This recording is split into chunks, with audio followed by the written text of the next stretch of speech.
queridos que ali se encontram, pedindo a esses nossos amigos que nos fortaleçam, que nos envolvam. Vamos pedindo também a esses amigos que envolvam a nossa companheira Irineide, para que ela possa trazer a informação da tarde, com o carinho de sempre. E desde já, pedindo a esses amigos que possam enviar essas vibrações amorosas aonde se fizer necessário. E pedimos a vós, mestre, carinhosamente, que esteja conosco, não somente hoje, mas por todo sempre. Que assim seja. Graças a Deus e graças a Jesus. Graças a Deus.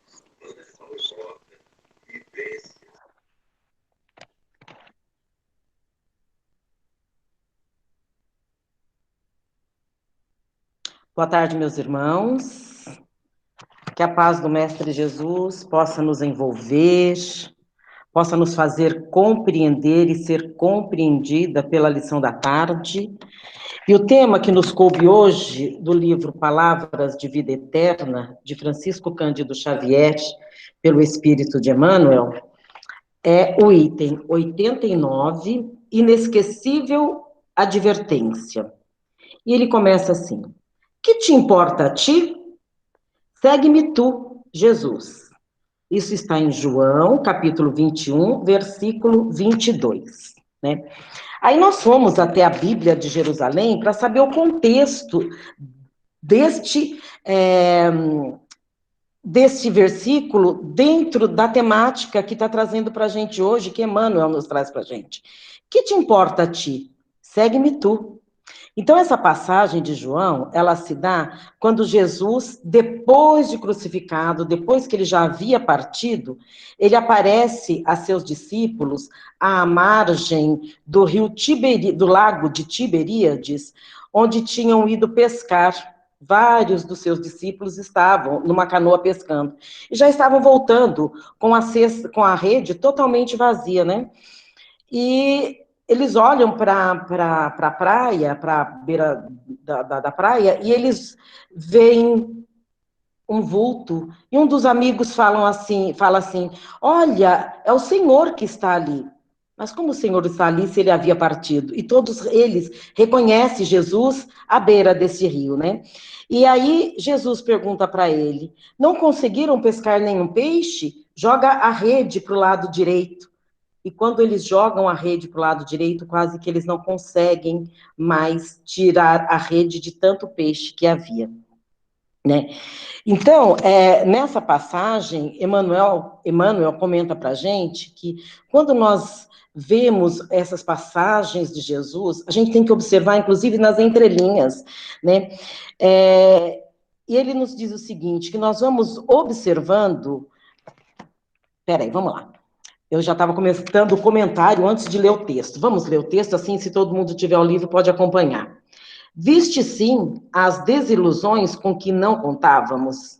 Muitos daqueles mesmos amigos que nos exortavam à estrada, enovelaram-se nos cipoais, ou seja, enrolaram-se nas dificuldades da perturbação, como que petrificados na indiferença. Companheiros que supunhamos estandartes vivos nas trilhas da verdade, renderam-se a desveladas mentiras. Irmãos que nos prometeram fidelidade inquebrantável, deixaram-nos a sós na primeira dificuldade. Será que Emmanuel quis dizer isso? Nós fomos pesquisar. Então, quando nós estudamos essas passagens, claro, né, que com a ajuda de Emmanuel, nós vamos observando nitidamente que na nossa caminhada nós encontramos dificuldades mil, nós encontramos muitos problemas, muitos desafios, e que às vezes parece que ao invés de diminuir esses desafios, esses problemas, eles dão a impressão para nós que eles aumentam. E ao olharmos ao nosso lado, nós temos a impressão de que estamos sozinhos. Se deixarmos nos abater, e isso às vezes acontece, quantas vezes diante de um problema nós não ficamos deprimidos, nós ficamos um tanto para baixo, né? Às vezes sem coragem de nos levantar, né? Aí nós ficamos também decepcionados com aquelas pessoas que, ou a pessoa com que nos trouxeram essa dificuldade. Às vezes são pessoas que nós temos um alto apreço, às vezes são pessoas que estão do nosso lado, às vezes são companheiros, são amigos, né? E só que em determinada situação nós vamos observar que, puxa vida, será que realmente eu devia estar passando por isso? Aí vem aquela vitimização que nós não devemos ter nunca, porque não somos vítimas. Na verdade, às vezes nós somos a ponte que deu para que o outro fizesse alguma coisa, às vezes uma palavra mal colocada, uma situação que não foi bem explicada. Aí nós podemos ficar reclamando das pessoas que supostamente traíram a nossa confiança, né? Porém, se nós buscarmos os recursos junto aos ensinamentos de Jesus, junto ao Evangelho, que é esse código moral, o que ele nos traz, nós vamos observar que o Mestre mesmo nos falou: eu sou o caminho, a verdade e a vida, né?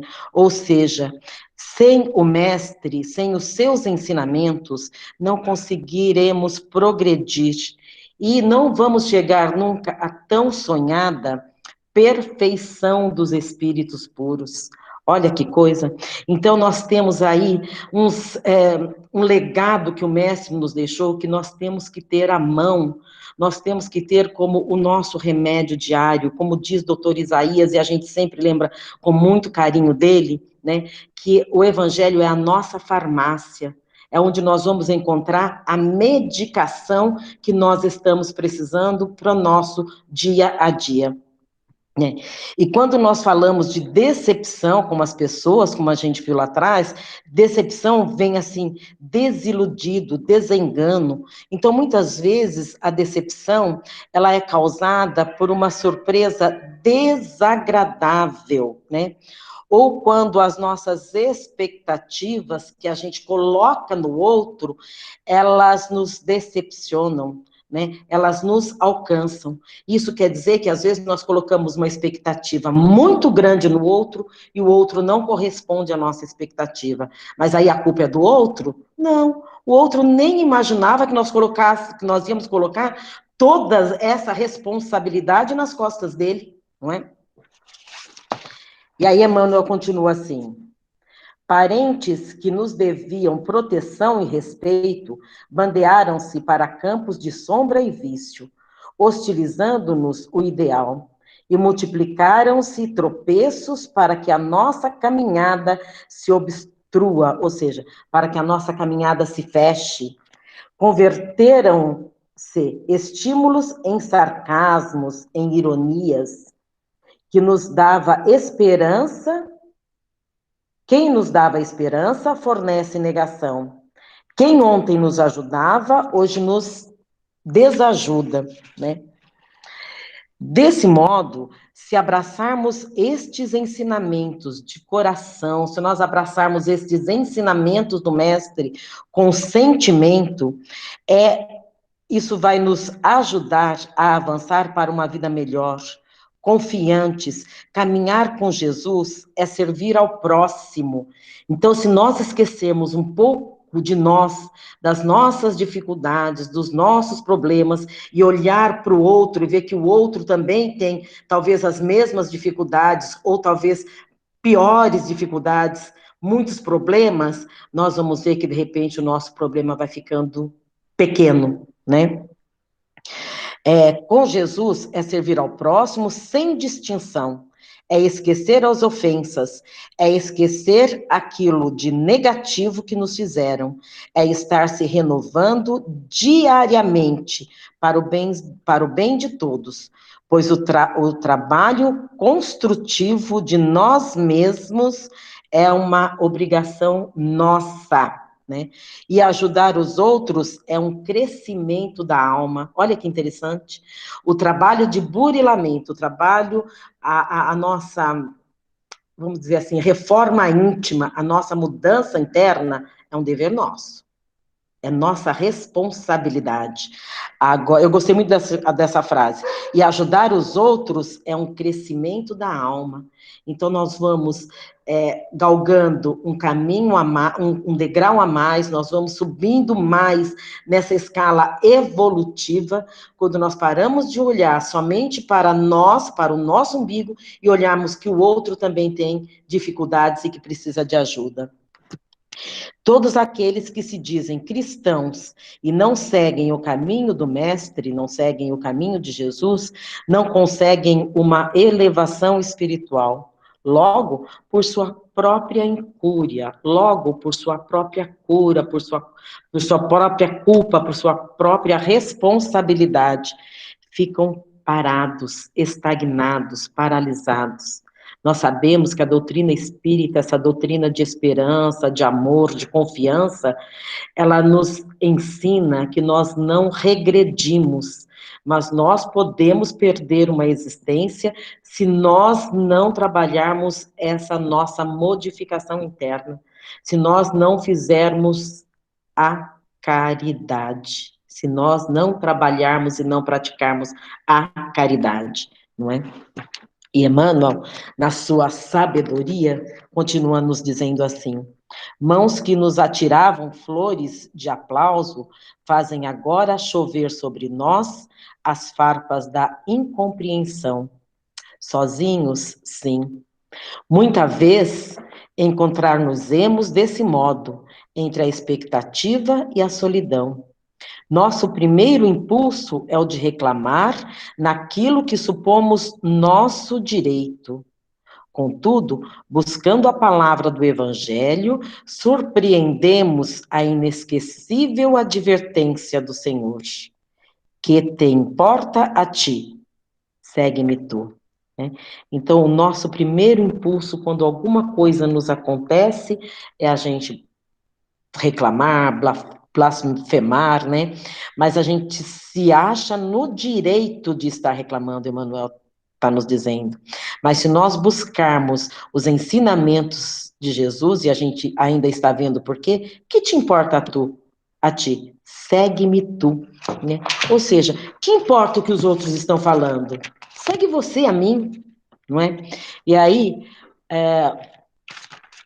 a gente vê, sendo assim, não vamos ficar preocupados, uma coisa que ainda vai acontecer, não é? Com as atitudes dos outros com relação a nós. Não temos que nos preocupar. Entendendo que são injustas, de repente nós entendemos que o que eles estão falando é uma injustiça contra a gente, mas no olhar dele, de repente, não, né?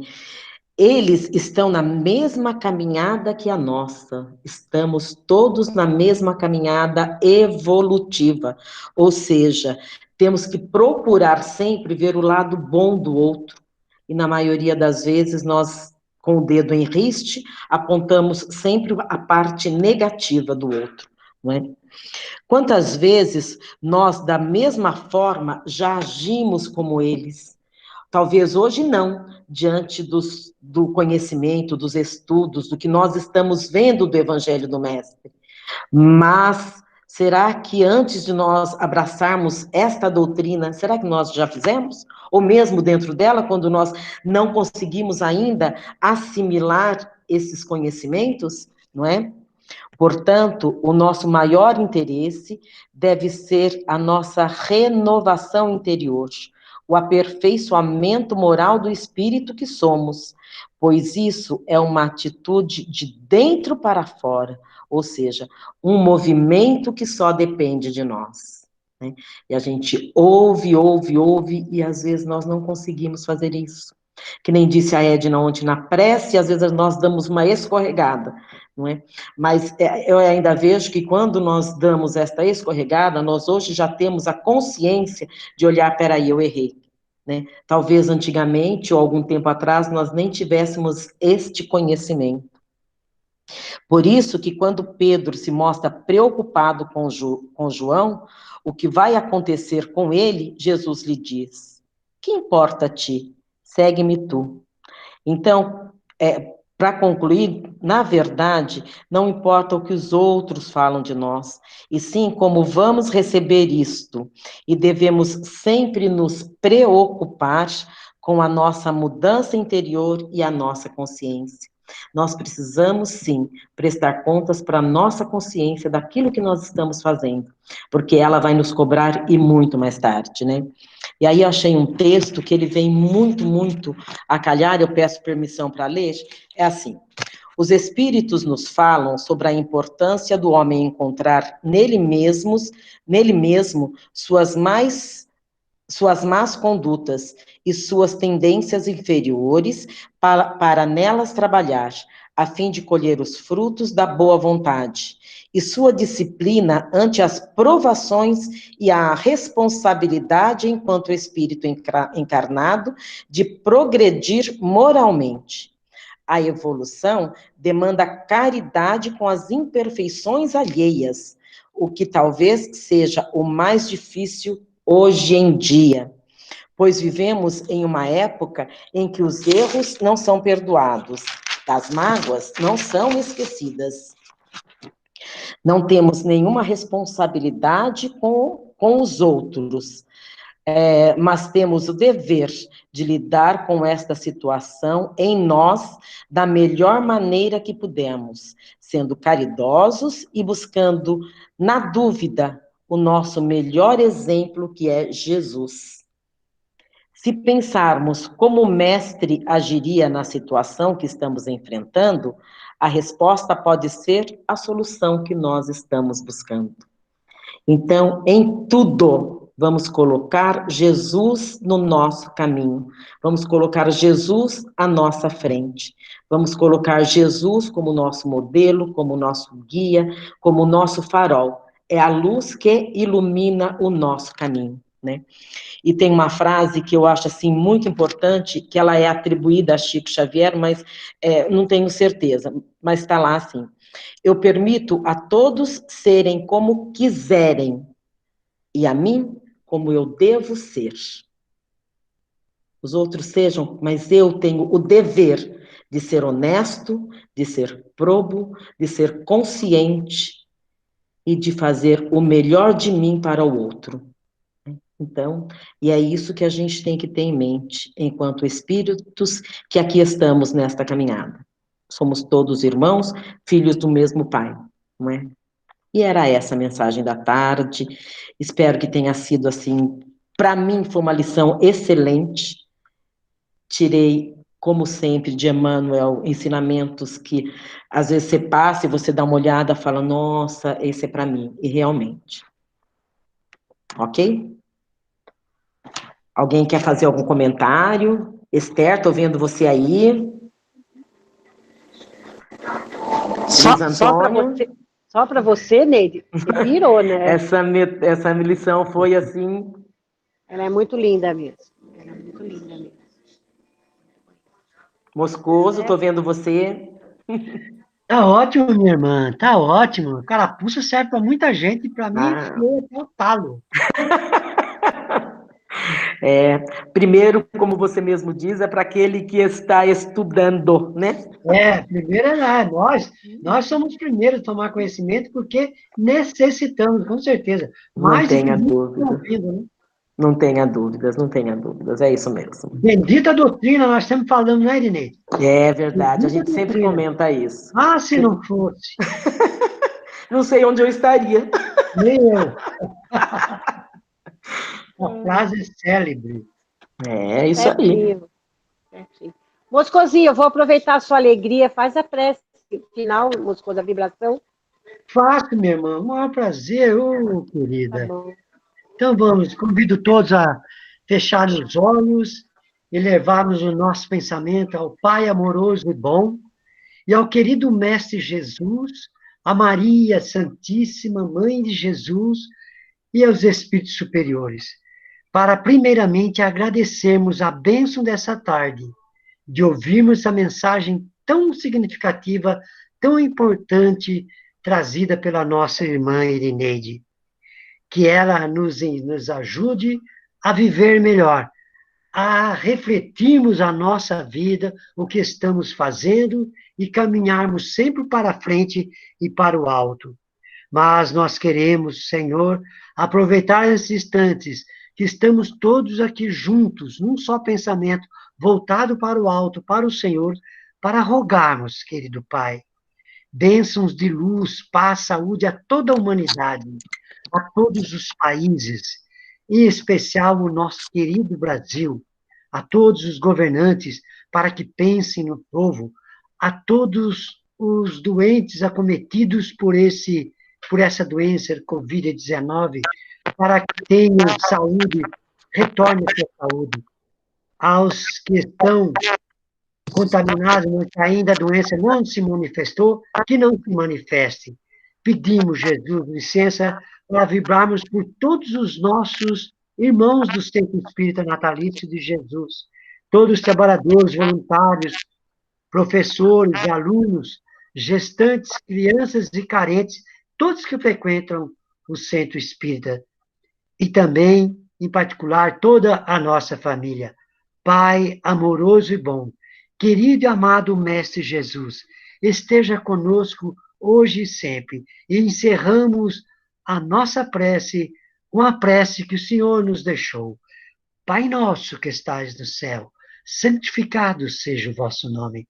Venha a nós o vosso reino. Seja feita a vossa vontade, assim na terra como no céu. O pão nosso de cada dia nos dai hoje. Perdoai, Senhor, as nossas ofensas, assim como nós perdoamos a quem nos tem ofendido. Não nos deixe cairmos em tentação, Senhor, mas livrai-nos de todos os males, pois vosso é o poder, o reino e a glória para sempre. Que assim seja, graças a Deus e graças a Jesus. Fiquem na paz e na alegria que vem de Jesus.